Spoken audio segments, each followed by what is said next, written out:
Salam alaikum, Azul, bonsoir. Ce système est tellement opaque, tellement plombé, que même ses membres les plus influents ne savent pas ce qui s'y passe vraiment. Un fond vaseux, trouble, agité de courants contradictoires. La cotation en bourse des barons du régime est devenue très volatile ces derniers temps. Et ils savent tous qu'ils sont tous éligibles à la prison, à la liquidation, à la démonétisation, voire à la crise cardiaque, comme on dit. Personne parmi eux ne sait ce qui va se passer demain. Et ils sont tous les alliés en même temps que les ennemis les uns des autres, en fonction de la direction du vent.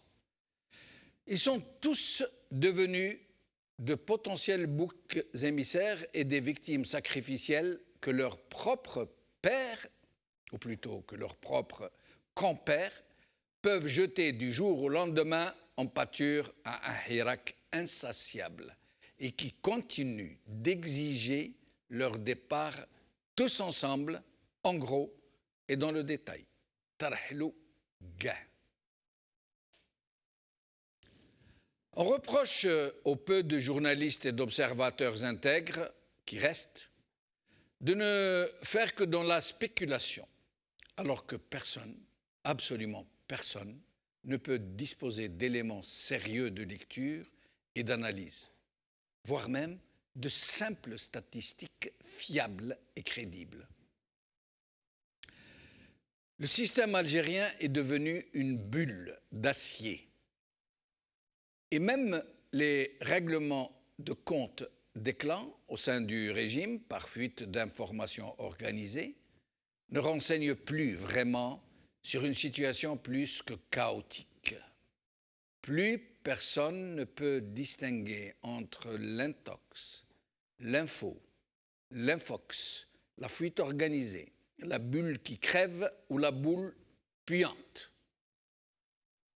Le brouillard est tel que même les confusions savamment entretenues échappent à leurs manipulateurs pour se transformer parfois en boomerang qui leur revient en pleine gueule, excusez du terme. Mais il y a pire que toute cette épaisse équivoque. C'est la tentation sourde et polycéphale de la répression, du système répressif, d'un Hirak qui empêche tout ce beau monde de dormir, au point où il en est arrivé à appréhender la pandémie du coronavirus comme une aubaine, un cadeau du ciel, comme le gong qui l'a sauvé du chaos annoncé. Et tous les barons du régime qui ont un tant soit peu de vrai pouvoir, en termes sécuritaires ou judiciaires, se ruent dans ce qu'ils croient être cette aubaine, pour sévir contre les hirakistes, pour se venger des plus visibles, pour menacer tous ceux et celles qui s'expriment sur les réseaux sociaux de se retirer du jeu si jamais le corona s'avisait de mettre fin à la partie. Les réseaux sociaux, cet espace d'expression libre qui est devenu leur hantise, leur cauchemar, le miroir de leur turpitude. Mais leur problème est qu'ils n'agissent plus de façon concertée.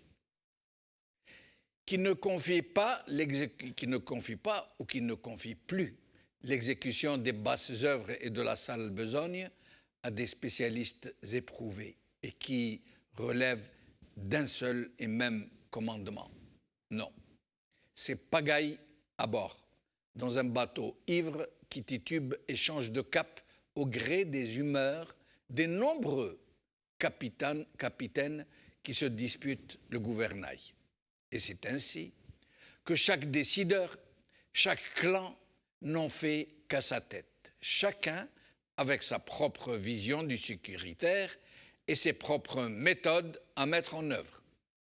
Et c'est ainsi que pleuvent les ordres et les contre-ordres aux magistrats qui ne parviennent plus à gérer les injonctions. Et c'est ainsi que des activistes qui ont été sommés par des cercles de se taire sous peine d'être incarcérés sont contractés par d'autres cercles pour faire partie de leurs équipes de Baltagia. Et c'est ainsi que certains détenus, libérés par certains juges, sont réincarcérés par d'autres. La gestion sécuritaire qui s'était distinguée pour sa discrétion, pour ne jamais faire de fumée, est désormais criarde à la limite de la furie. Et le tout récent amendement du Code pénal le montre clairement. Un texte pensé par des paranoïaques et voté par des jobsistes pour restreindre le peu de liberté d'expression et de presse qui reste. Cette hystérie et cette anarchie sont le signe qui ne trompe pas que le régime est moribond. Ce qui peut sembler à certains comme des stratégies, des opérations, des tractations et des luttes intestines ne sont en fait que des soubresauts d'agonie. Et ce serait tant mieux si le péril ne risquait pas d'entraîner tout le pays dans une anarchie qui pourrait susciter l'avènement d'une nouvelle génération de parrains dont le statut passerait de mafiocrate structuré à seigneur de guerre. La cloison est très mince entre les deux. Il suffirait d'une grosse anarchie et d'un dissensus sur la distribution d'une rente qui s'est rétrécie en peau de chagrin. Il suffirait de si peu pour que cette bande d'apprentis sorciers ne fasse pleuvoir sur nous une grêle d'acier quand ils nous promettent la pluie bienfaisante.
Algérie, restriction terroriste des libertés.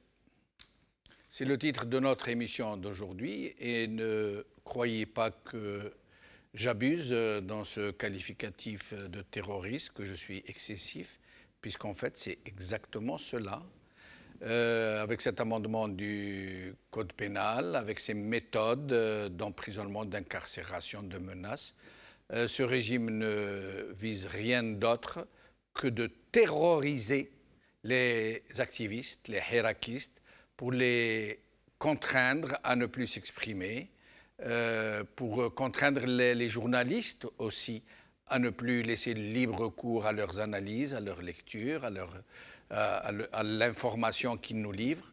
Et c'est aussi vouloir casser le Hirak par la terreur et mettre tout en œuvre pour éviter qu'il ne reprenne si demain, Inch'Allah, le corona prend fin.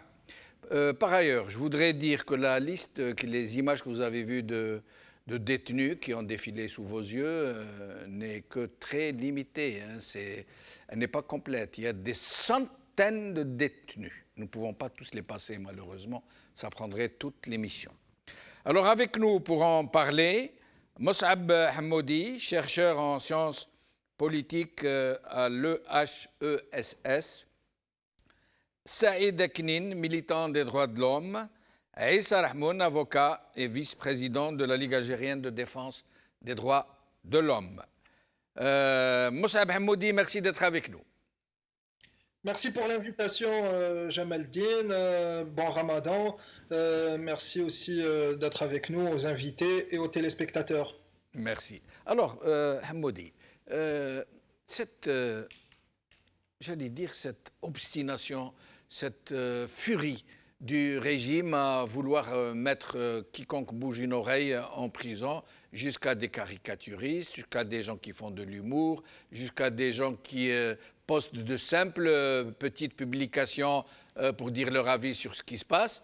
Est-ce qu'ils sont en train, comme on est en train de le dire, de profiter de cette aubaine, ou ce qu'ils pensent être une aubaine du corona, pour casser le Hirak et l'empêcher de reprendre éventuellement? Oui, absolument. C'est le pari que les généraux sécuritaires ont fait pour se maintenir le régime et écarter, avec même l'ambition de détruire le Hirak. C'est de tabler sur cette période de Covid, de Corona, pour en finir une bonne fois pour toutes, disent-ils, avec le Hirak. Mais le problème aussi, c'est que les choses ne sont pas comme ça, noir ou blanc. C'est beaucoup plus subtil. Parce que quand ils agissent de cette façon, en fait, vous avez utilisé le terme terroriste, oui, et avec même une tentative. Heureusement que c'est une tentative, pas plus, fascisante, parce que ce sont des agissements fascistes, mais aussi qui ne témoignent pas d'une force. En fait, quand ils répriment de cette façon, ça ne veut pas dire qu'ils font une démonstration de force, même au contraire, ils font un aveu de faiblesse. Parce que le timing, la façon dont ils ont ficelé les choses est très obtus, est très maladroite, est très criante, de sorte qu'elles les mettent devant leurs contradictions. Parce que même avec de simples spéculations, c'est pas en utilisant ces pseudo-amendements ou en continuant d'instrumentaliser la justice qu'on va arrêter ce mouvement. Même au contraire, on est en train de se le mettre à dos. D'autant plus que le commandement militaire, dans son fonctionnement, n'est plus cohérent. Parce qu'il y a énormément de clans, on ne comprend plus rien. Je suppose que même eux, à l'intérieur, les généraux eux-mêmes ne comprennent pas grand-chose, parce qu'ils se sont fragmentés, ils se sont divisés en plusieurs parcelles. Ce n'est même plus une configuration de clans, mais de micro-clans, c'est-à-dire des petites parcelles, et donc qui ont ôté à tout l'appareil sa cohérence. Tout ce qui se déroule comme répression est complètement irrationnel. Mais donc, et c'est ce qui fait qu'on n'a pas le même son de cloche, parce qu'avant, dans des périodes précédentes, même s'il y a de la répression, il y avait de l'ingérence dans le politique, il y avait de l'instrumentalisation de la justice, il y avait quand même un semblant de cohérence qui se dégageait du commandement militaire. Mais là, on n'a même pas le même son de cloche. Ça sonne vraiment de manière très... Justement, Mous'ab Hammoudi, on a l'impression... on ne sait rien. Personne ne peut se targuer de savoir quoi que ce soit, qu'on soit bien d'accord. on ne sait rien, mais on a cette vague impression. On a tous des impressions ces derniers temps, hein, comme Tebboune qui a l'impression que le corona va prendre fin à la fin avril. Donc on a le vague sentiment que d'abord, il n'y a pas de direction politique à cette campagne de terrorisme sécuritaire, et qu'ensuite, ce n'est pas le politique qui essaye de tracer une ligne de conduite, mais que plus que ça, que ce n'est même pas le commandement militaire, puisqu'on a l'impression qu'il y a plusieurs pôles, c'est vraiment hybride, c'est vraiment polycéphale, qu'il y a plusieurs têtes qui sont en train parfois d'aller à contresens les uns des autres. Oui, c'est comme ça, c'est la configuration. Et on essaie juste de déceler les grandes lignes. On a compris que pour eux, la gestion du Covid est secondaire. Ce qui prime, c'est l'instrumentaliser, donc instrumentaliser cette conjoncture du Covid pour réprimer le Hirak et orienter les actions de répression sur deux axes. Donc l'axe interne, qui s'avise sur tous les militants et les activistes, et surtout aussi sur ceux qui s'expriment sur la toile, sur Internet, donc clairement les réseaux sociaux.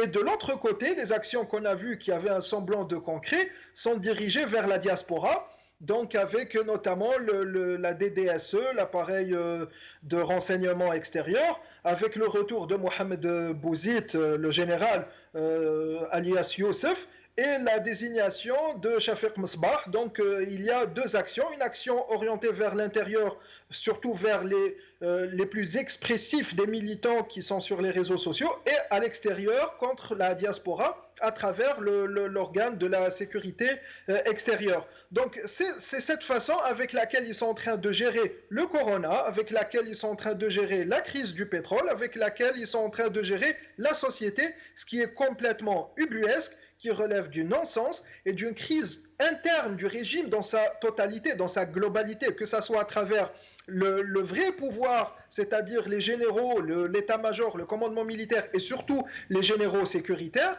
et aussi sa façade politique, donc Tebboune et son gouvernement, qui sont tout aussi criminels que les généraux, parce qu'ils donnent la caution politique, la caution entre guillemets civile au commandement militaire pour s'abattre et continuer ses pratiques. Et pourquoi comment dire, vous évoquez en même temps les personnages de Msbah et de Bouzid en parlant de la diaspora?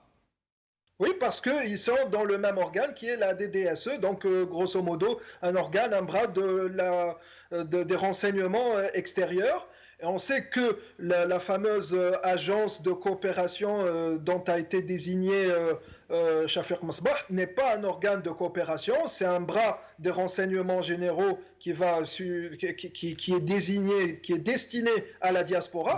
Pourquoi des renseignements généraux? Pourquoi des renseignements généraux? Donc pour essayer bien sûr d'étouffer le Hirak de la diaspora, parce que cette désignation n'est pas fortuite, et ce mouvement, même avec le général Bouzid, n'est pas fortuit. Il vient juste après la sortie dans la presse étrangère, surtout italienne, d'une connivence entre les renseignements français et les renseignements algériens pour étouffer le Hirak de la diaspora, notamment en France, notamment à Paris. Et donc comme il les déstabilise, il fallait faire un mouvement, une riposte, une contre-attaque pour essayer de l'étouffer en même temps que le Hirak en Algérie, parce que lui aussi, il est pesant, il est très dérangeant, y compris pour le soutien français et la coopération française avec les renseignements algériens. Donc pourquoi pas une pierre deux coups, pense-t-il. Donc la situation est complètement sécuritaire, la gestion est totalement sécuritaire. Ils n'ont pas hiérarchisé dans leurs priorités ni la question du Covid, ni la question de la crise pétrolière. Restez avec nous, Moussab Hammoudi. Saïda Knin, merci d'être avec nous. Saïda Knin. Bonsoir Jamaldine, bonsoir aux téléspectateurs. Merci pour l'invitation et je salue par l'occasion aussi nos honorables invités, à la fois un ami avec lequel j'ai milité des années durant, Maître Rahman Issa, et aussi Moussab Hammoudi, que je salue chaleureusement.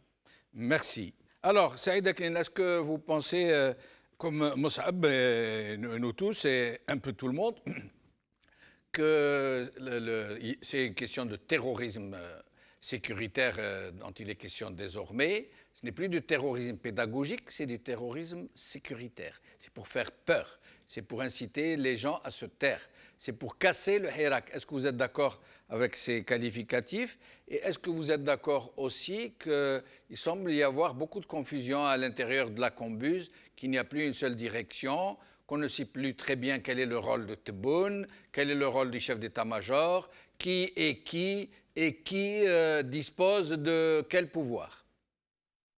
Tout à fait. Qui est qui ça me rappelle étrangement une question que nous avons posée depuis maintenant des années.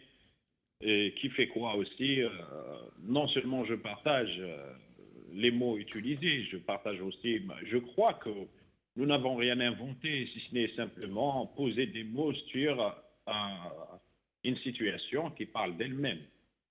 Depuis des années maintenant, je crois que nous avons parlé assez souvent avec toi dans ton émission, moi personnellement, avec les amis, nous avons parlé du terrorisme culturel, du terrorisme économique, du terrorisme à tous les niveaux. Et ça, cette fois-ci, ce n'est qu'une continuité, une continuité de ce que nous avons déjà connu en Algérie depuis maintenant des années. Des blogueurs sont envoyés en prison, des journalistes sont envoyés en prison. Nous avons tous en mémoire l'histoire de Tamelt. Nous avons tous en mémoire aussi pour essayer de faire un lien. Le 15 avril est décédé, 1976, si ma mémoire est bonne, est décédé Moufdi Zakaria. Et Moufdi Zakaria a été exilé pour avoir pensé des choses différentes de celles de la pensée unique du régime. Le régime, il est construit par un certain nombre d'attributs. L'un des attributs de tout à l'heure, on a qualifié de fasciste. L'un des attributs, ou sinon des caractéristiques du fascisme, c'est la pensée unique, c'est répondre par la violence à tout ce qui est discordant, à tout ce qui ne rentre pas dans le cadre et dans l'espace tracé par ceux qui ont le pouvoir. Maintenant, effectivement, nous avons constaté depuis un certain temps, du moins, on va essayer d'analyser l'actualité récente, depuis l'imposition, si j'ose dire, de Tebboune à la présidence, le système algérien est caractérisé par un équilibre, un équilibre entre trois éléments: la présidence, la police politique et le commandement militaire. Du moins, à un certain moment, des fois, il y a l'un qui prend le dessus sur l'autre, d'autres fois, il y a l'autre qui prend le dessus sur l'un.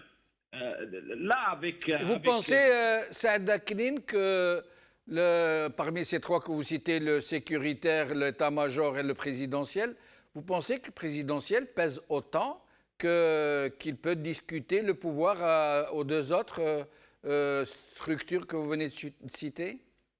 De toute façon, moi je l'avais dit, il ne représentait même pas l'ombre du chien de Gaïd. Je le réitère encore une fois, il ne représente même pas l'ombre du chien de Gaïd. Pourquoi? Et ça, c'est objectif. Parce qu'il n'a pas un cadre politique sur lequel il peut s'appuyer et il n'a pas de légitimité populaire. Ce qui fait de lui moins qu'Epsilon sur le plan politique et sur le plan décisionnel. Bien sûr que le pouvoir en Algérie, il est tout sauf transparent. Il est tout sauf on peut se permettre une lecture la plus proche de la réalité. Mais ce que nous avons constaté ces derniers temps, cette histoire du coronavirus, mais c'est l'une des preuves de la plus grande lâcheté que ce qui est en train de se passer. Ce qui est en train de se passer, je le répète encore une fois, et je n'ai peur ni de leur justice à 2 balles 50, ni de leurs tribunaux au téléphone, ni de leurs juges au talkie-walkie, je le répète encore une fois, c'est une lâcheté au moment où le peuple a décidé par lui-même l'autoconfinement. Le peuple a décidé par lui-même de transformer tous les actes de résistance face à un régime en solidarité entre le peuple. Au moment où le peuple, je vais donner un exemple. Avant le coronavirus, aucun ministre, aucun wali ne pouvait se permettre une visite sur le terrain. Est-il vrai ou pas? Oui. Et quand il y a eu le coronavirus, quand même, le peuple, de par sa maturité, il a permis à ce que des ministres, à ce que des walis aillent voir ce qui se passe par rapport au coronavirus. Ça, c'est la maturité du peuple, c'est l'intelligence du peuple. Mais par contre, eux, au moment où le peuple a décidé de conjuguer les efforts, de faire même des, et je n'ai pas peur du mot, de faire même des concessions, de fermer ses yeux par rapport à certaines choses. Le régime, c'est le moment là qu'il profite pour arrêter, pour libérer plus qu'un, libérer Mais des militaires. Oui, sur ma page Facebook, moi j'ai publié un post qui va dans votre sens à peu près, et un ami Facebook m'a répondu, enfin un ami, quelqu'un m'a répondu, il m'a dit comment osez-vous dire ça, accuser des gens de telles intentions, sur ce que vous appelez régime ne peut pas être aussi monstrueux que vous le dites, de mettre à profit cette pandémie pour régler ses comptes aux hirakistes et pour essayer de casser le Hirak. Personne ne peut imaginer cela. Et plus que ça, il me dit à plus forte raison, que ce régime sait que si le corona prend de l'ampleur, c'est lui-même qui va être emporté par la furie de l'épidémie. Donc, qu'est-ce que vous pourriez nous répondre à ça? Vous savez, nous allons prendre ce qu'ils ont fait depuis maintenant à l'égard. C'est factuel, on n'invente pas. Brarni a été arrêté quand? Tabou, le procès de Tabou, il avait eu lieu quand? La quasi-majorité de ceux qui sont arrêtés récemment et qui sont appelés par les tribunaux, ils le font quand? Donc c'est du factuel, on n'invente pas, on n'interprète pas. Nous ne faisons que décrire, tout comme le mot terrorisme par rapport à ce qui est en train de se passer. Nous ne faisons que décrire. Maintenant, quant à la nature du régime, c'est un régime dictatorial qui fonctionne dans l'opacité la plus totale. Il est vrai que par-ci par-là, il y a des espaces qui sont libérés pour, encore une fois, ce qui est en train de se passer a un seul objectif. Revenir à la situation d'avant le 22, la résignation acquise. La résignation acquise. Et il se trompe énormément parce que le mur de la peur, il est tombé. Quant à la question que tu m'avais posée tout à l'heure, à savoir l'équilibre entre les trois pôles, il n'y a plus la présidence. La présidence, elle n'est pas là. Si ce n'est faire semblant d'exister. Pourquoi? Parce que c'est eux qui l'ont ramené. Le deuxième, la police politique et le commandement militaire. La police politique qui a changé de tête pendant 4 fois dans l'année. Ils n'ont même pas le temps de se stabiliser ou d'avoir quoi que ce soit. Il y a un pouvoir absolu du commandement militaire. Après, à l'intérieur, comment qu'il... Mais est-ce qu'il y a un commandement militaire, Saïd Aknin? Est-ce qu'il y a... Oui, justement, j'allais venir. Oui. J'allais venir à l'intérieur. Il y a un commandement militaire, mais multicéphale. Multicéphale, plusieurs têtes. Mais c'est plusieurs têtes. Elles se disputent pourquoi? Elles se disputent autour de la rente. Et comme la rente, elle se contracte, là, ils se disputent qu'est-ce qu'ils vont prendre. D'ailleurs, c'est une analyse historique. À chaque fois que la rente s'est contractée, à chaque fois, les luttes dans le commandement militaire se sont exacerbées. Ça, c'est historique. 1986, c'était le cas. 1992, 93, c'était le cas. 2004, c'était le cas. Et là, c'est le cas. À chaque fois que la rente se contracte, et là, les couteaux, ils se disputent à couteau tiré. Et je vais donner juste quelques indices comme quoi que c'est multicéphale. Oui. Pourquoi que la présidence a fait un décret élargissant les attributions du secrétaire général de la Défense? Oui. Pourquoi que la présidence a fait un décret interdisant de parler à son nom suite au départ de Wassini? Est-ce que d'après vous, c'est pour apporter la contradiction au chef d'état-major par intérim qui avait dit au nom du président, j'installe M. X à la place de M. Y. Est-ce que c'était une réponse à cette installation ou est-ce que vous voulez dire autre chose? Mais bien sûr que c'est une réponse à l'installation. Un, c'est une réponse à l'installation. Ça veut dire qu'il n'est pas d'accord, que ce n'était pas lui qui avait décidé de cette opération de limogeage et d'incarcération du titulaire du poste et de son remplacement par son adjoint. Mais possible, simplement, le possible de cet instant peut être l'impossible de l'instant d'après. Oui. De l'instant d'après. Il n'y a pas une constance. Il n'y a pas une constance. Pourquoi? Parce que la force, elle est mouvante. Mais cette répression, Saïd, cette répression qui se déchaîne, dont on sent, bon, elle est polycéphale, on est d'accord, il y a plusieurs têtes maintenant qui décident de n'importe quoi. Mais à quel but réellement? Qu'est-ce qu'ils espèrent? Casser vraiment le Hirak, l'empêcher de revenir, en finir définitivement? Jamel Din, j'avais commencé tout à l'heure en disant il n'y a pas plus lâche que ce qu'ils sont en train de faire. À savoir que le peuple a décidé de leur permettre, y compris d'assurer certaines fonctions, leur mettant au test pour savoir est-ce que réellement ils accompagnent le peuple, ils font des choses pour le peuple dans cette période qui est difficile. Et au même moment, eux, ils ne s'attaquent pas au Covid, ils s'attaquent au Hirak. Tout ce qu'ils font, ils ont la hantise du Hirak. Tout ce qu'ils font, c'est pour déjouer, pour ne pas qu'il y ait reprise, pour affaiblir, pour cantonner, pour détourner. Et ça, je l'ai dit tout à l'heure pour revenir à la situation de la résignation acquise.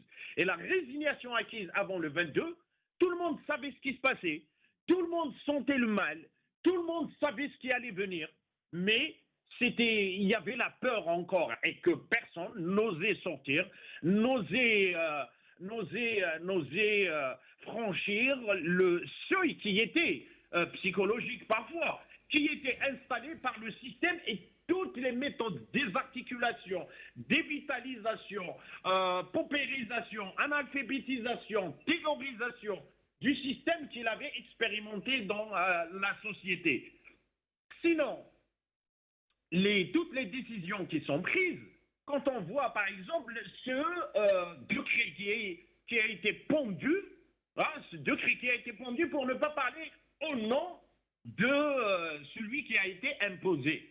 Ce n'est pas parce que il ne veut pas, comme le disent certains, c'est la Deuxième République, il ne veut pas Shakhsanat al-Hukm, la personnification du pouvoir. C'est juste que personne ne fait confiance à personne. Et restez avec nous, Saïd. Je reviens à vous dans un instant. Aïssa Rahmoun, merci d'avoir accepté notre invitation. Aïssa Rahmoun. Allô. Alan, Aïssa Rahmoun, merci d'être avec nous. Oui, monsieur le khair, c'est Jamal. Mes amitiés, c'est Hamoudi et pour le camarade Saïd et à tous les téléspectateurs. Merci. Alors, vous qui êtes un peu au front de ce dont nous parlons aujourd'hui, de cette répression, de ces incarcérations, mais pas seulement, hein, chantage, d'incarcération, menaces, tentative de corruption de certains activistes, assignation à résidence informelle. Hein, je ne peux pas citer le nom d'une personne que je connais, on lui a dit de ne plus bouger de chez lui, sinon il pourrait être incarcéré. Mais pas seulement. Écoute téléphonique, chantage. On a saisi des téléphones portables et trouvé dans les téléphones de certains hirakistes certaines images intimes, certaines images qui concernent leur vie personnelle, et on les fait chanter désormais avec ces images. Ils ne se refusent rien. Mais le pire du pire, c'est qu'on sent qu'il y a, comme vient de le dire Saïda Knin et Moussa Hamoudi, une direction polycéphale de cette répression, que ce n'est plus un même commandement, que ce sont plusieurs qui sont en train d'envoyer des ordres et des contre-ordres, et c'est la pagaille réellement. Qu'est-ce que vous en pensez, Aïssa Rahman? Oui, tout à fait, c'est la pagaille. Et d'ailleurs, on se pose la question, y a-t-il réellement un pilote dans l'avion? Ou, comme vous l'avez dit dans votre éditorial, est-ce qu'il y a un capitaine ou plusieurs capitaines à bord d'un navire qui semble-t-il en train de perdre sa vitesse, voire plus que ça, en train de couler réellement?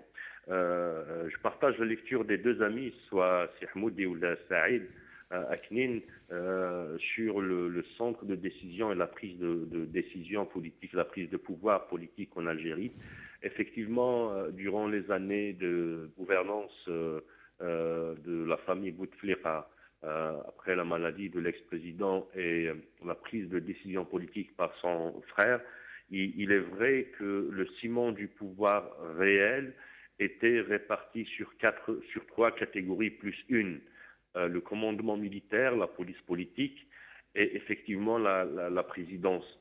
Plus une, c'était les oligarques, le monde de la finance, le monde des affaires, qui se sont introduits quelque part dans la décision politique, Nahi Wazir ou Djib Wazir ou Abdel Qanoun ou Elri Qanoun, qui sont devenus effectivement un centre de prise de décision politique informelle.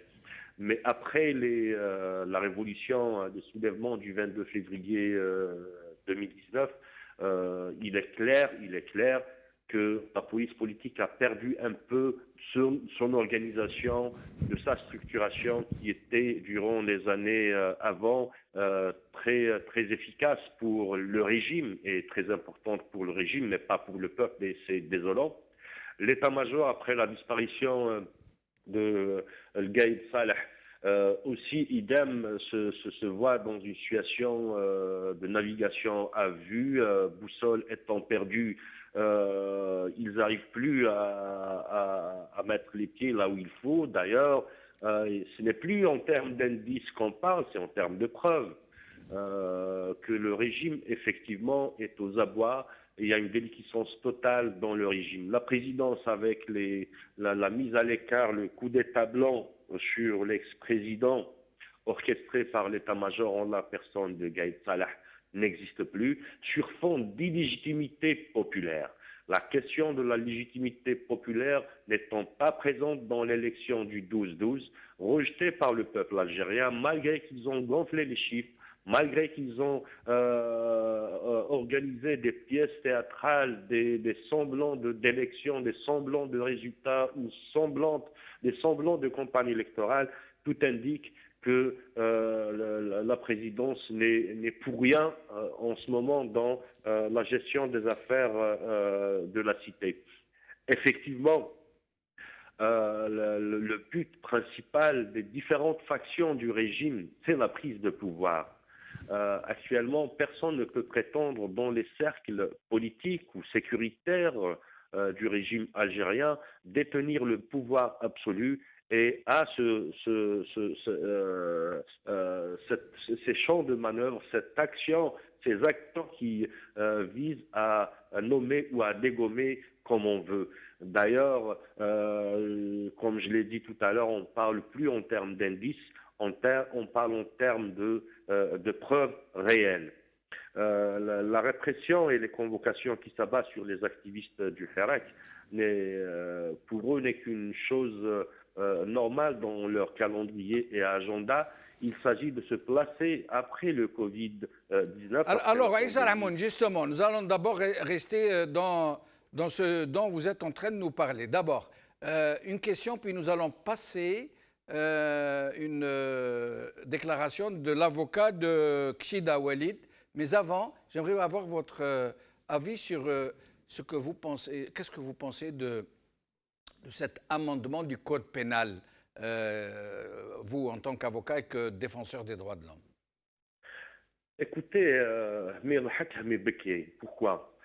Parce que dans un pays qui est traversé aussi par cette pandémie qui est internationale, une crise sanitaire assez importante, le Parlement est convoqué, un Parlement restreint, parce que ça existe dans le fonctionnement interne du Parlement, où une session peut se tenir, mais sans débat, sans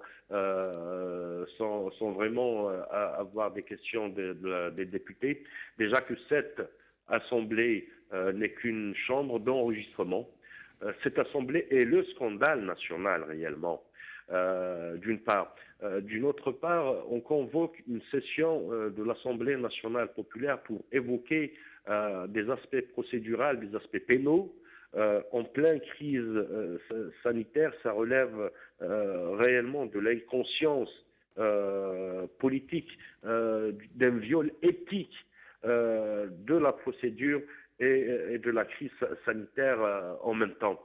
Vous savez, en France, en Italie, en Espagne, les peines, l'augmentation des peines qui vont jusqu'à 7 ans, je crois, de prison ferme pour une simple calomnie ou ce qui est qualifié comme calomnie ou diffamation. 7 ans de prison, je crois.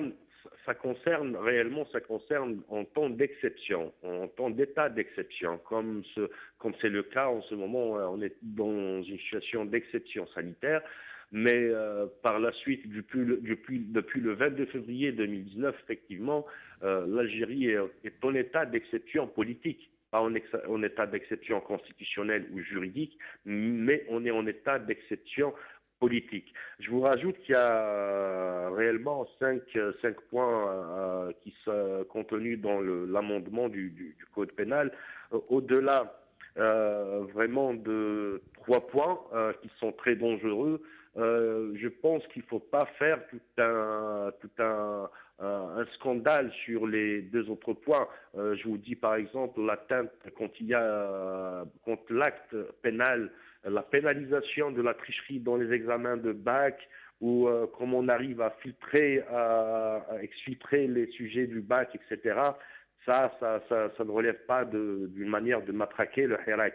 Un autre point, les questions liées au passe-droit, comment traficoter un dossier pour bénéficier d'un logement social ou d'une aide à l'autoconstruction dans les zones rurales, ça aussi, ça n'attaque pas le Hirak. Les 3 points les plus importants, vous avez l'article 144 du Code pénal, c'est un article qu'on trouve aussi dans la législation française ou américaine ou libanaise.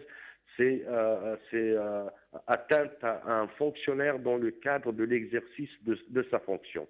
C'est particulier dans cet amendement parce qu'il est fait pour les imams.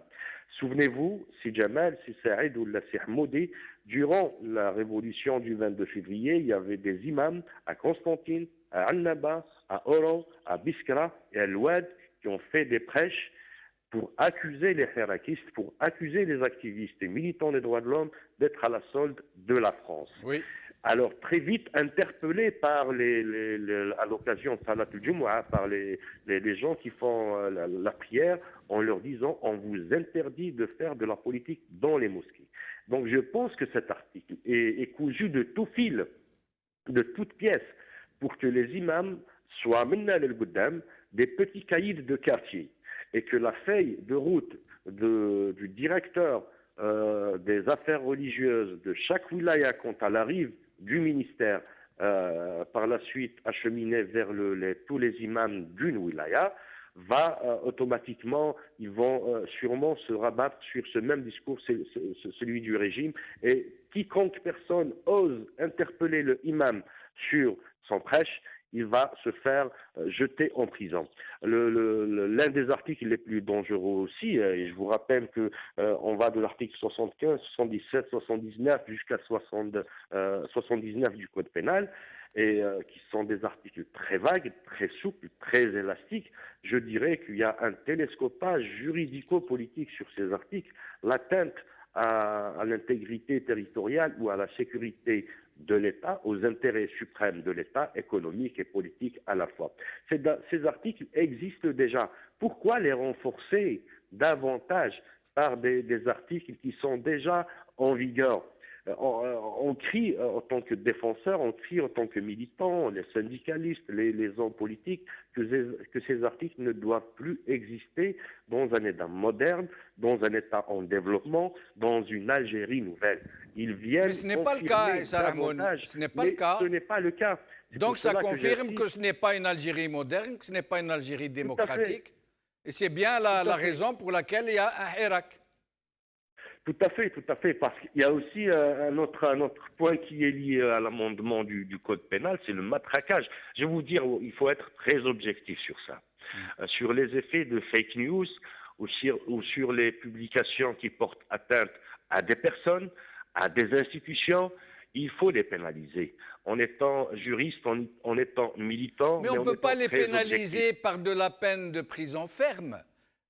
L'exemple de la France, par Laissez-moi exemple. terminer, Ahmed Jamal. Ah, non, Laissez-moi mais on terminer. discute, Issa Rahmoun, à bâton rompu. Lorsque, Oui. lorsque je vois que je vous pose la question, vous me répondez, mais vous continuez à parler. Allez-y, allez-y. Très bien. Donc oui, d'accord, il faut les pénaliser. Pourquoi je vous disais qu'il faut être très objectif sur ça. Je ne peux pas faire une publication accusant Saïd Beknine de quoi que ce soit ou accuser Bonouar de quoi que ce soit. Ça porte atteinte à la vie d'une personne, à son intégrité morale et probablement son intégrité physique. Même chose pour les institutions. Mais la mise en prison, là je suis tout à fait d'accord avec vous. Mettre en prison pour des publications durant la période du Hirak, on est en pleine révolution, ça c'est une aberration. Ça c'est une aberration. Un peu partout dans le monde, effectivement, il s'agit de peines de raramat, c'est des sanctions financières, mais sans plus, on ne peut pas mettre quelqu'un en prison pour Et une combien il y a information. de détenus hirakistes, de détenus qu'on peut qualifier de politiques? Quel est le nombre véritable des gens qui sont détenus dans les prisons, dans les geôles du régime pour leur activisme politique? Sincèrement, si Jamal, on ne peut pas avoir le chiffre exact. Pourquoi, surtout en cette période de pandémie? Il nous arrive d'avoir des appels, des informations à travers la Ligue algérienne de défense des droits de l'homme, mais réellement, il y a beaucoup d'anonymes. Entre ceux qui sont connus pour leur engagement militant d'avant le Hirak, qui sont très connus sur la scène médiatique et politique, on a les chiffres, on a les noms, mais il y a beaucoup d'anonymes. C'est pour cela que la situation est très complexe et très dure à la fois. Je voudrais revenir sur la question des publications, Si Jamal. La recherche de l'information par les jeunes hirakistes, par les blogueurs, par les activistes sur les réseaux sociaux, quand il n'y a pas d'information, quand les médias publics et les médias privés font dans les fake news, dans la désinformation, il est tout à fait normal. Quand l'instance, la haute instance de la régulation et du contrôle professionnel et médiatique est défaillante, ça veut dire que le citoyen doit chercher l'information. Et c'est pour cela, et c'est dans ce cadre que les réseaux sociaux deviennent effectivement un danger pour le régime. Parce qu'il y a beaucoup de réalités, il y a beaucoup de vérités qui sont contenues dans le cadre de la gestion et de l'activité sur les réseaux sociaux. Alors, Issa Rahmoun, nous allons voir cette déclaration de l'avocat de Kshida, Walid. Puis nous allons essayer d'aller un peu vite pour faire tourner le micro un peu plus vite pour essayer d'aborder d'autres questions. Alors nous allons écouter l'avocat de Walid Kshida. الخير عليكم معكم الاستاذ شادي. هذا اللايف القصير درته يعني فقط باش نخبر بخصوص قضيه تاع الناشط وليد كشيده اللي تم تقديمه اليوم امام محكمه سطيف، امام سيد وكيل الجمهوريه لدى محكمه سطيف، وتم احاله الملف على السيد قاضي التحقيق الذي بدوره امر بايداعه رهن الحبس المؤقت، يعني اليوم يطلع الحبس. الملف تاعو كان يعني تمحور وتبلور التهم حول إهانة هيئة نظامية، إهانة رئيس الجمهورية، والإساءة إلى المعلوم من الدين. يعني جلوبالمون هذا واش كاين في الملف تاعو. تم ايداعه رهن الحبس المؤقت. حنا نستأنفوا امر الايداع هذا امام غرفه الاتهام ونتابعوا الملف تاعو، وان شاء الله ما يكون غير الخير بالنسبه للناشط وليد. Aïssa Rahmoun, alors voilà, donc toute publication d'humeur sur la personnalité du président de la République, voire même peut-être une caricature, peut être interprétée comme outrage à la personne du président de la République et passible de prison ferme, comme ça a été le cas de Walid Kchida. Alors, qu'est-ce que vous en pensez? Tout à fait, c'est désolant. Je vous rappelle aussi un article qu'a pondu le journaliste le Qadi Ihsan de Radio M et de Maghreb émergent. 2-3 jours plus tard, le ministre de la Communication, Amr Belhaïmar, lui apporte la contradiction en disant que ça relève ça relève du parquet. Hier, si jamais j'ai, à l'occasion de surfer sur les réseaux sociaux, j'ai croisé un ancien communiqué du 8 août 1992, signé par 2 directeurs de journaux. Il s'agit du journal Le Matin, de Mohamed Ben Chikou, et du journal La Nation, qui dénonçait une notification du parquet d'Alger leur interdisant de paraître le lendemain pour des raisons liées à une affaire de droit commun.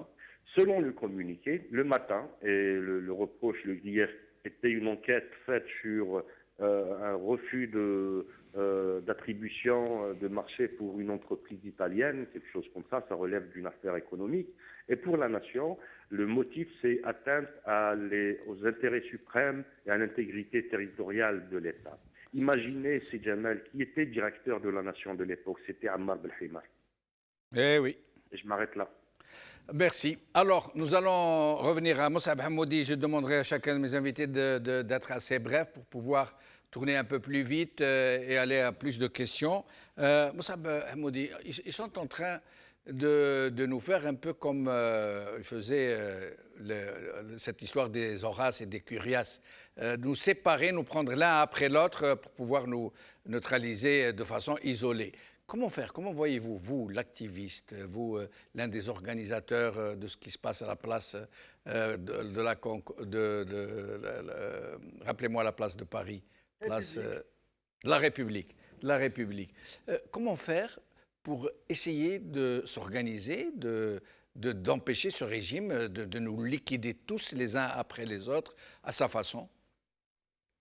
Il faut d'abord, d'une manière théorique, poser la question, est-ce qu'il le fait par force ou par faiblesse? Parce que déjà, moi, sur cette question, je m'arrêterai. Il le fait par un symbole, par un signe de grande faiblesse, en fait, selon moi. Donc, quant à ce que doivent faire les militants, ils continuent à se concerter, à proposer, à faire des réunions, à discuter. Il y a des choses que je ne vais pas dire en détail et qui sont en train de se faire.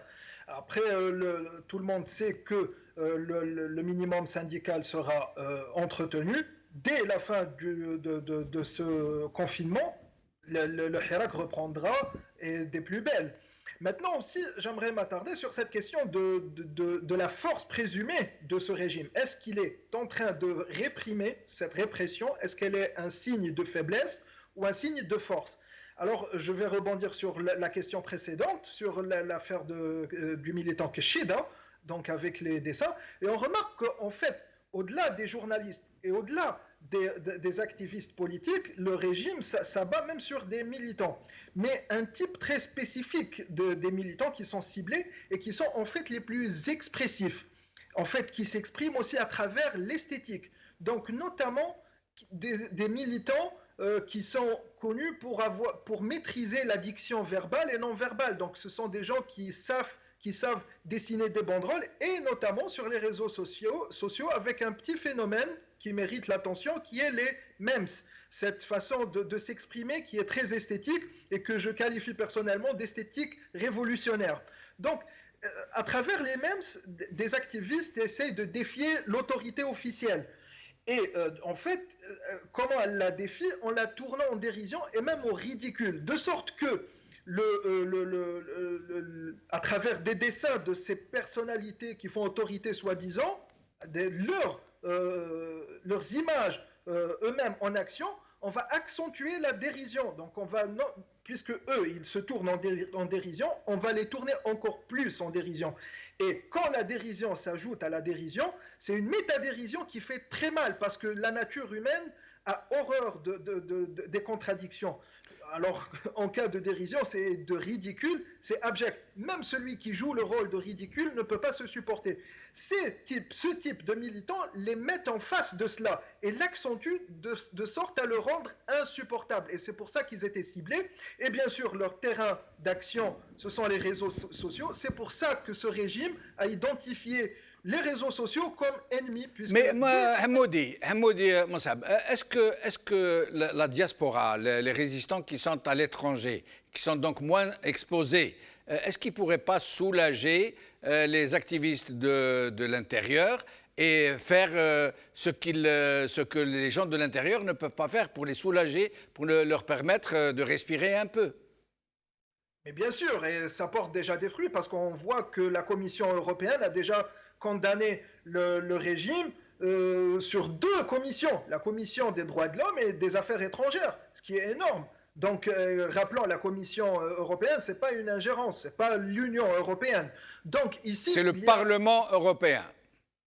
C'est le représentant c'est le Parlement, ce n'est pas l'Union européenne. Oui, c'est le Parlement européen à travers 2 commissions, la commission des droits de l'homme et la commission des affaires étrangères, ce qui met énormément de pression sur le Parlement européen lui-même, et on verra comment ça va avancer. C'est que le problème ici, pour aussi revenir à la question, c'est qu'on fait pression, que ça soit à l'intérieur du pays, que ça soit aussi dans la diaspora, mais bien sûr, il n'y a pas un terrain où on se rencontre. C'est pour ça que chacun porte ses coups de manière un peu unilatérale, jusqu'à ce qu'on arrive à un point où on se rencontrera, qui sera peut-être bientôt proche. Mais en tout cas, tout cela fait mal.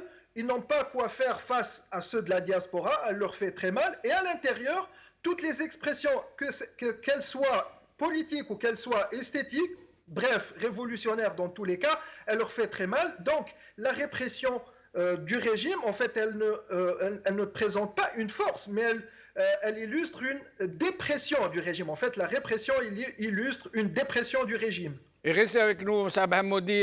Saïd Aknin, donc comment organiser la résistance, essayer de soulager nos compatriotes des réseaux sociaux et des journalistes qui sont à l'intérieur et qui sont pris donc sous les feux croisés de plusieurs clans du régime. Comment faire pour essayer de les soulager non seulement, mais aussi de préparer l'après-corona, de préparer le Hirak 2? Vous savez, allô? On vous entend et on vous voit. On vous voit très bien. Exactement. Ça me fait vraiment plaisir. Ouais, et vous savez, nous n'avons rien à apprendre au peuple. Nous avons tout à apprendre du peuple. Et il est vrai qu'il y a des choses qui sont, quand je vois actuellement toutes les actions de solidarité et toutes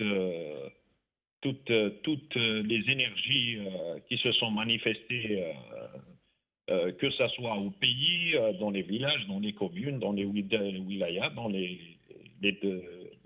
douars, et aussi ici à Paris, toutes les communes, tous les villages, toutes les wilayas, cette forme de solidarité.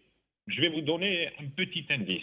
Oui. Rien qu'en matière de collecte sur Internet, tous les villages pratiquement ont lancé une collecte litchi.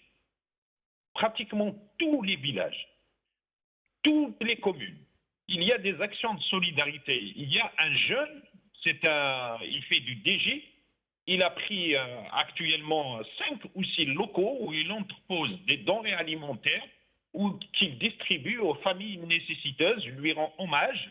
Ça s'appelle DJ Salah.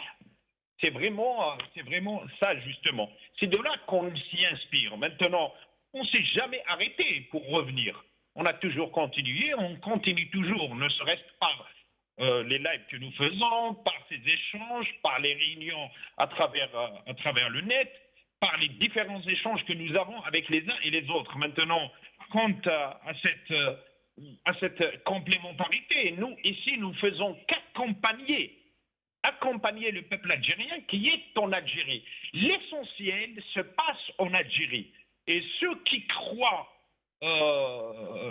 que nous allons inverser nous allons inverser de la primauté du civil sur le militaire, mais aussi de l'intérieur sur l'extérieur. Ce que fait le peuple algérien, ce qu'il a fait pendant 14 mois, c'est juste historique. Maintenant, l'après, moi, personnellement, ne m'inquiète pas. Ne m'inquiète pas. La seule chose, non pas qui m'inquiète, le seul indice qu'il faut prendre au sérieux, c'est que le régime est en déconfiture, en putréfaction avancée, à nous d'avoir, à nous d'accompagner réellement le peuple algérien qui se trouve en Algérie pour justement amoindrir, pour que les conséquences d'un effondrement du régime, pas de l'État, du régime éminent, n'emporte pas avec lui les institutions, n'emporte pas avec lui le peuple algérien, ne rajoute pas de la souffrance à la souffrance. Et ça nécessite beaucoup de sagesse, beaucoup de retenue et beaucoup de clairvoyance. Saïd, et pour essayer de mettre à l'abri les activistes qui sont dans les réseaux sociaux depuis l'Algérie et qui sont donc fliqués, menacés, l'objet de chantage, tentatives de corruption. Ici, s'ils entraient, j'allais dire, en clandestinité, ça veut dire qu'ils se mettent tous à adopter des pseudonymes qui n'affichent plus leur nom, leur prénom. Est-ce que ce ne serait pas une bonne idée ? Oui, effectivement, Djemeldine, moi personnellement, j'avais un tout petit peu fonctionné dans la clandestinité. Je sais que j'ai fait l'école du FFS. Au FFS, la première chose qu'on nous donnait entre nos mains, c'était le manuel du militant d'Alim Sili. Et dans le manuel du militant d'Alim Sili, c'est un fonctionnement à la clandestinité. On n'écrit pas les numéros de téléphone sur nos portables. On ne donne pas notre vrai nom, on donne un pseudonyme, on ne communique pas un vrai nom. Si demain on est embarqué, on doit rien donner comme information, on doit attendre à ce que l'avocat arrive, ainsi de suite, ainsi de suite. Ça, c'est les grandes lignes du manuel du militant écrit par Feu Alim Sili. Maintenant, il y a des pistes, effectivement, et là, nous voyons que le génie populaire utilise pas simplement, il n'y a pas que Facebook, il y a d'autres réseaux sociaux. Il y a d'autres plateformes, il y a d'autres espaces où on peut... Oui, mais si vous signez de votre nom, c'est pareil. Si vous allez à Twitter ou YouTube et que vous signez de votre vrai nom et que vous apparaissez, c'est pareil. Ils vous repèrent et ils vous mettent la pression. Exactement, c'est ça que je dis. Je dis qu'il y a le génie populaire aujourd'hui qui utilise Télégraphe, qui utilise Signal et qui utilise d'autres aussi, qui utilisent aussi... qui utilisent aussi d'autres réseaux sociaux qui ne sont pas encore connus, les réseaux sociaux des artistes, les réseaux sociaux ainsi de suite, avec d'autres moyens et on arrive à communiquer sans pour autant être pisté, sans pour autant être écouté, sans pour autant être importuné, mais je pense que ça ne va pas être un frein. Cette menace ne va rajouter que de la détermination, ne va rajouter que de la force, ne va aussi que pousser le génie du peuple algérien à trouver d'autres moyens de lutte. Là où il y a la difficulté, c'est là où réside le chemin. C'est ça l'une des devises de la jeunesse actuellement. Et si on écoutait avec tous les moyens déployés le régime depuis l'indépendance qu'on confisquait aujourd'hui, il n'y aurait jamais d'un 22 février. Aujourd'hui, le régime, il investit tous les moyens qu'il a, toute l'intelligence, en d'autres termes, toute la bêtise qu'il a, pour contrecarrer le retour du... Hirak, et restez avec nous, Saïd Akli, je reviens à vous dans un instant pour un dernier tour de micro.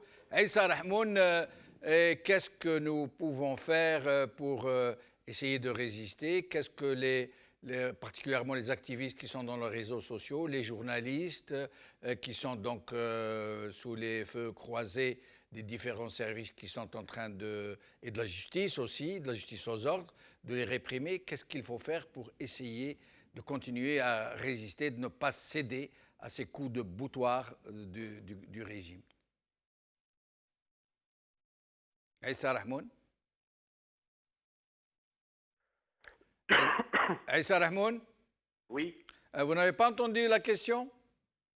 Non, j'ai pas entendu. C'est la même que j'ai posée à nos deux autres invités. Qu'est-ce qu'il faut faire pour ne pas laisser ce régime aller jusqu'au bout de ce qu'il veut faire? Ça veut dire casser définitivement le Hirak, faire peur aux gens, les inciter à ne plus activer, à ne plus militer. Qu'est-ce qu'il faut faire d'après vous?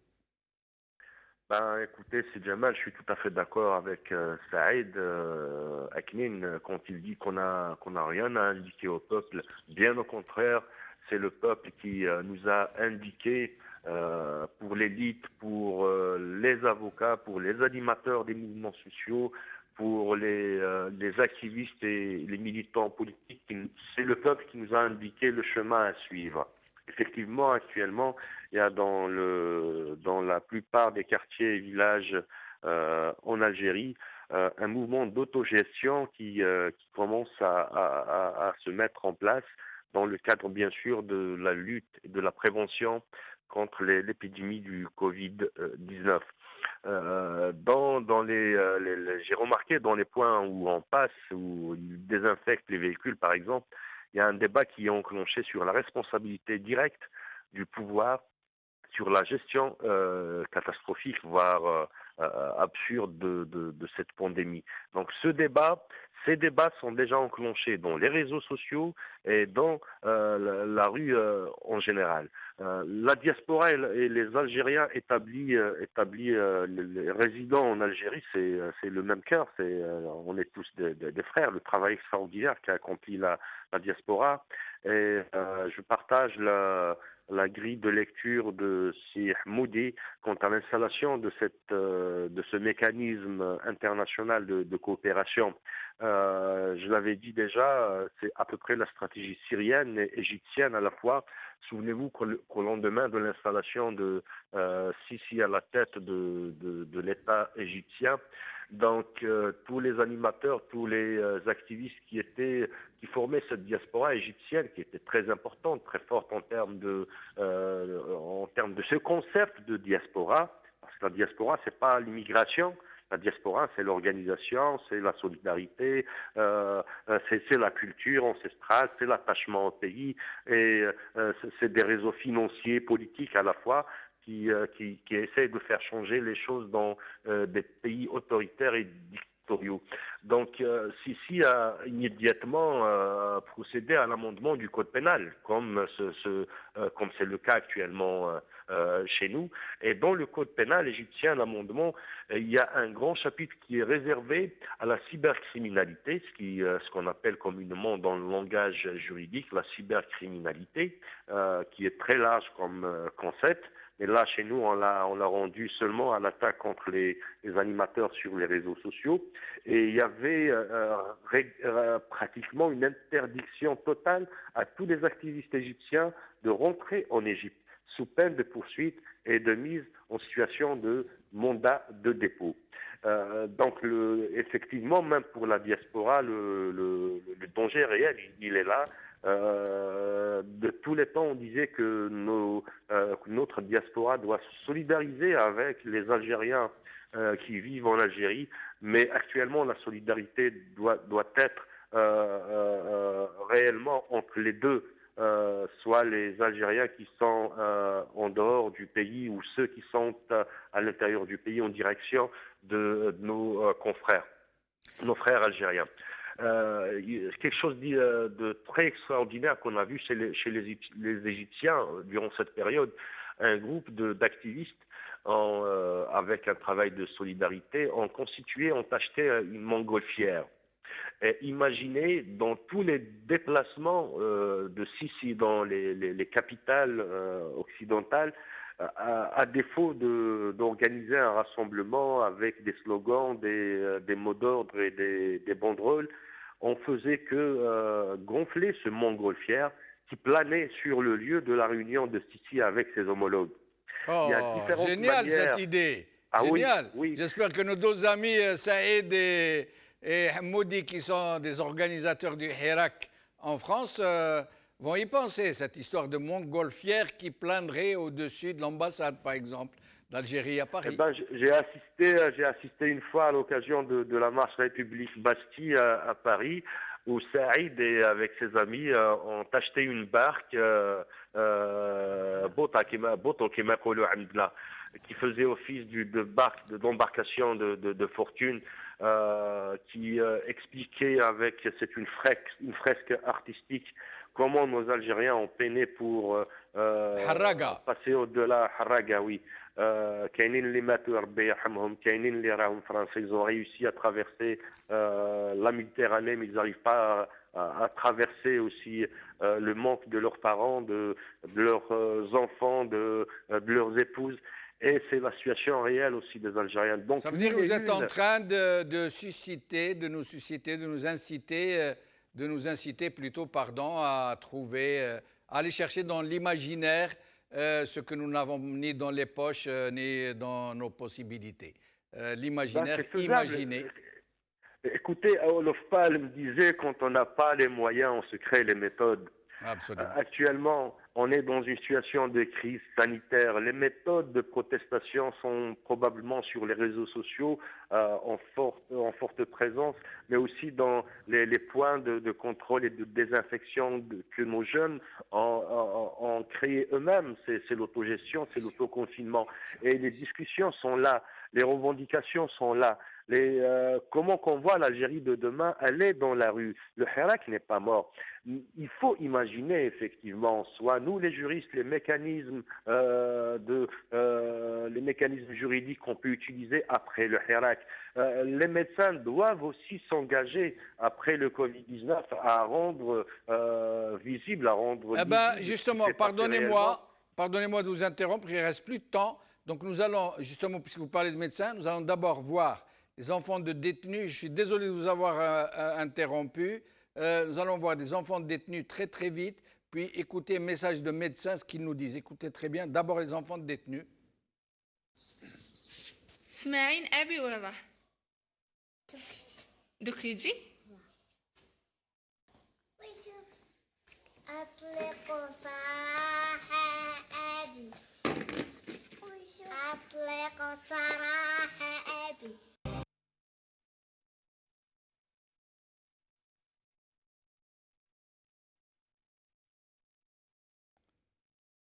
Et nous allons écouter des médecins nous parler de cet allègement du confinement qui a été décidé pour on ne sait quelle raison. Écoutez.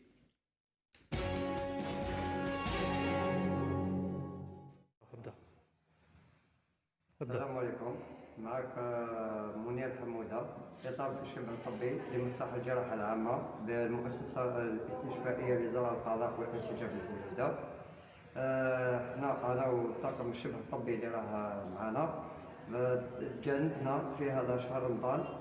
قبل رمضان صافي عندنا موا وحنا هنايا خدامين ومع هذا الوباء اللي رانا فيه والمرضى الحمد لله راهم يتعافاو. والحجر الصحي في البدايه كان في محله، لكن بعد اللي داروا نحاول الحجر الصحي هذا راح نتلقاو على بالي بلي نتلقاو مشاكل. حنا ديجا رمضان بديناها رانا نصوموا وقاعدين هنا سامحين في ديارنا، سامحين في الاهل نتاعنا، سامحين في كل حاجه على جال المرضى هذو اللي راهم هنا، على جالكم كاع يتينا في قبال اللي نتوما تعاونونا وتقعدوا في دياركم، تقعدوا في كيما يقولوش تلتزموا بالبيوت نتاعكم. نتوما لا خارجين للشارع، حلوا المقاهي، حلوا المحلات، حلوا الاسواق، حلوا كل حاجه حلوها. دوكا هنا واش راح نزيدوا؟ حنا ما قدرناش، حنا كاطار تاع كعمال تاع مهنيين الممرضين ما قدرناش. صافي شهر وحنا نتعبوا، شهر وحنا نسوفريو، الو ما نقدروش نزيدوا فوق شهر الطاقم تاعنا. ماذا بكم انتم تعاونونا، ماذا بكم انتم تساعدونا، تقعدوا في دياركم، ديروا الحج الصحي في دياركم. Moussab Hamoudi, il ne reste plus de temps. Vous avez 1 minute chacun pour le mot de la fin. Cette histoire de confinement s'ajoute à tant d'autres, parce que n'oublions pas qu'en Algérie, c'est un confinement sans être confiné, puisqu'on a laissé libre cours aux gens de sortir, et de façon absurde. À cela s'ajoute cette histoire de fake news qu'il faut mettre en parallèle avec une désinformation complète, et en utilisant des charlatans tels quelqu'un qui passe à la télé. N'oublions pas aussi les histoires de corruption avec Eni, avec la sortie d'une nouvelle affaire au Liban, qui s'ajoute à celle de l'Italie avec l'intervention des États-Unis. Et donc, il faut savoir que maintenant, les moyens de l'imagination, il y en a eu et il y en aura toujours. C'est que le problème maintenant, il faut juste s'ancrer dans la tête qu'il n'y a pas de régime, que le régime c'est le Hirak, c'est lui qui fait les lois, c'est lui qui gère toutes ces crises, et donc il faut aller aussi à s'organiser, à s'auto-organiser de manière locale sans compter sur le régime. Après le Hirak, après le confinement et la crise du Covid, il y aura un changement, il y aura une accélération du Hirak, notamment grâce à ces couches sociales qui étaient un peu non concernées par le Hirak, que ce soit ceux qui étaient pro-régime de manière silencieuse ou ceux qu'on peut appeler les index bleus et qui vont voir leurs parents mourir ou leurs enfants mourir de faim. Et donc, après ceux qui étaient neutres aussi, qui n'ont pas voulu s'impliquer, tout cela vont s'agréger sur le Hirak et qui vont lui donner beaucoup plus d'intensité. Et donc, il faut commencer aussi à réfléchir à l'après, mais maintenant, il faut gérer cet instant qui est très difficile et savoir que le Hirak n'a rien à prouver, il s'est complètement substitué au régime qui est en état de faiblesse. Merci, Moussab Hammoudi. Saïd Aknin, en une minute, si c'est possible. Saïd. Allô? Oui, Saïd, c'est à vous. Vous savez, le peuple algérien n'a jamais raté son rendez-vous avec l'histoire. L'histoire, elle n'est pas simplement faite de faste, elle est faite aussi de néfaste. Simplement, le peuple algérien, dans l'un tout comme dans l'autre des moments, il a su être à la hauteur. D'un côté, il y a un régime qui est en complète déliquescence, qui, on le voit à travers les luttes planiques, qui ne s'intéresse plus ni au peuple, ni au pays. Et de l'autre côté, un peuple qui essaye de s'organiser, un peuple qui donne au monde entier des preuves de réappropriation de la parole, de réappropriation de l'espace public, de réappropriation des dates de la mémoire et des lieux de l'histoire, de réappropriation aujourd'hui des espaces de pouvoir. Quand on est maître d'organisation, de solidarité dans une commune, dans un village, c'est un espace de pouvoir qui échappe au régime. Et le régime, il est tellement vicieux qu'à un certain moment, il avait paniqué, il a voulu même capter les moyens de solidarité pour pouvoir les détourner. Parce que cette solidarité, cette transformation de la Silmia en dynamique de solidarité, en dynamique d'organisation, en espace de pouvoir local, en espace de pouvoir arraché par le peuple, a fait paniquer le pouvoir à tel point qu'il a voulu l'arracher encore une fois des mains du peuple. Vous savez, pour finir, quelle que soit la longueur de la nuit, elle finira par toujours les aubes. Merci Saïd Aknin. Aïssa Rahmoun, le mot de la fin. Pour le mot de la fin, et je vais pas m'étaler là-dessus. Vous savez, principalement durant la révolution du sourire du 19 février 2019, vous savez, il y a 3 catégories de professions qui touchent la société du doigt, qui ressentent les pouls et les palpitations du peuple algérien ou des populations en général du monde entier. La profession du journaliste, le métier de journaliste, l'avocat et le médecin. Si notre diaspora a confirmé, a réaffirmé son attachement au principe de la révolution algérienne contre le colon français, contre le colonialisme français, et son esprit d'indépendance et de liberté, sans vouloir construire l'Algérie de demain. Si les avocats ont été présents dans la défense des détenus d'opinion, s'ils étaient présents dans la rue pour dénoncer les violations des droits de l'homme et les violations et l'instabilité des institutions, voire la non-république, la non-séparation de pouvoir. Si les journalistes ont rapporté fidèlement, journalistes et une minorité, une poignée de journalistes, d'hommes libres, ont rapporté fidèlement ce qui se passait dans la rue avec beaucoup de professionnalisme et d'éthique journalistique. C'est le rôle des médecins, en tant que corporation, d'investir la rue avec leurs robes blanches. Et je pense, avec ces 4 catégories, mais aussi les syndicalistes qui doivent se mettre dans la revendication, dans la révolution du peuple algérien. Ça peut se faire, on peut réaliser beaucoup de choses et sûrement on va gagner ensemble. Merci Aïssa Rahmoun, merci Saïd Daknine, merci Moussab Hamoudi, merci à vous, chers amis, d'avoir suivi cette émission. Je vais profiter de ce que nous a dit mon ami Saïd Daknine pour répéter exactement ce qu'il a dit. La dynamique de la Selmiya doit maintenant se transformer en dynamique de la solidarité, mais aussi celle du confinement, celle de l'autoprotection, celle de la conscience politique, celle de la préparation pour l'après-corona. Faites très attention, tous nos amis qui sont à l'intérieur du pays, ne vous exposez pas trop.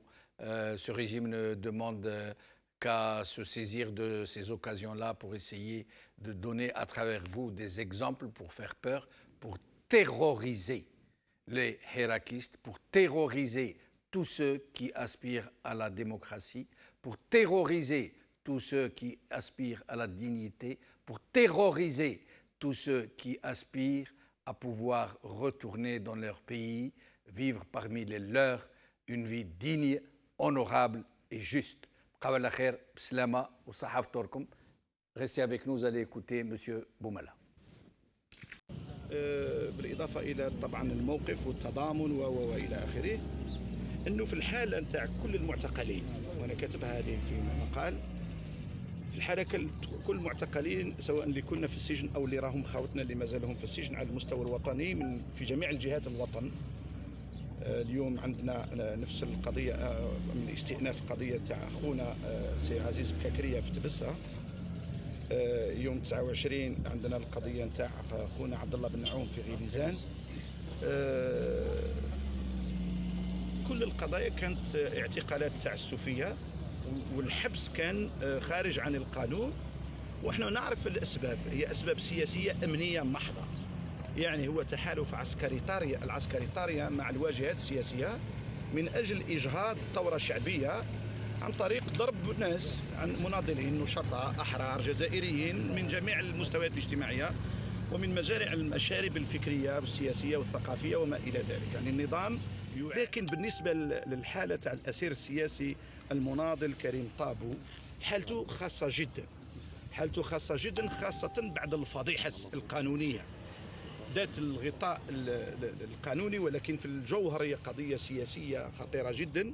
في قضية المحاكمة نتاعو اللي صارت مؤخرا واللي كان من المفروض وقبلها كان من المفروض أن سي كريم طابو يخرج يوم 26 مارس من السجن.